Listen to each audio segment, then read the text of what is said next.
We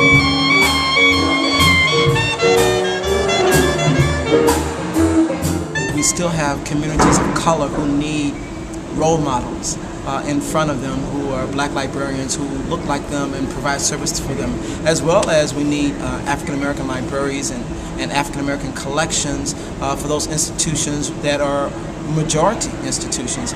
So those same kids also will be able to see and interact with persons of color. And what do you believe have been the key milestones for BCALA over its 40-year history? Key milestones for BCALA, I think there are numerous. Certainly every 5 years we get to celebrate an anniversary, and it's great to be celebrating 40 years this year.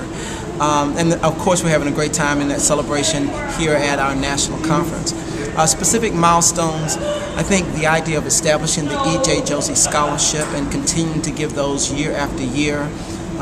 The idea of the electronic newsletter that we have and we provide to our membership, which also gives them opportunities to be aware of job ads right away, because we have a number of employers who want to make sure that their vacancies are available to people of color, as well as this particular year, or actually in 2009, the idea of adding an organizational consultant as someone to really help us with our membership and with our website, and to be able to help move the caucus forward in terms of business on a day in and day out basis. Now, as I indicated before, this is the 7th National Conference, dubbed Culture Keepers 7. Why the term Culture Keepers? Being a storyteller, Culture Keepers really is something that's close to my heart. The idea of someone being willing to preserve as well as present the culture of a community, and most importantly the culture of the African American community.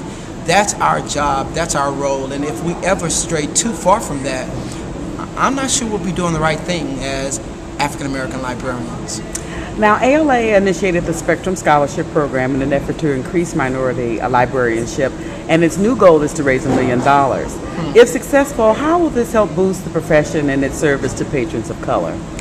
Well, I think the idea of boosting the Spectrum Scholarships, which is a great thing for ALA to do, and the possibility of it boosting the contributions of African American librarians and people of color, the idea that there are more of us who can share, more of us who can be creative, more of us who can serve as role models for young people and for older folks, more of us who can be in positions of authority to make decisions that impact library customers, library collections, library resources on a day-by-day basis.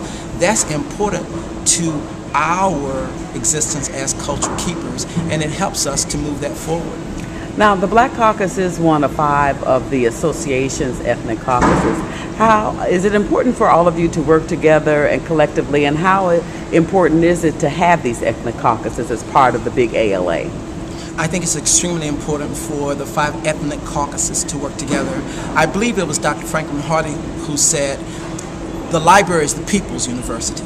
And when we think about it being the people's university, that's everybody, and certainly all ethnicities need access to information. They need equal access, they need constant access to information, to technology, to everything that the library has to offer. Yeah, this tape is not going to run until afterwards. So where are we going in 2013? It is our intention to, and we have been invited to the city of Cincinnati, Ohio, and to be able to celebrate continued work as culture keepers in that particular city in 2013.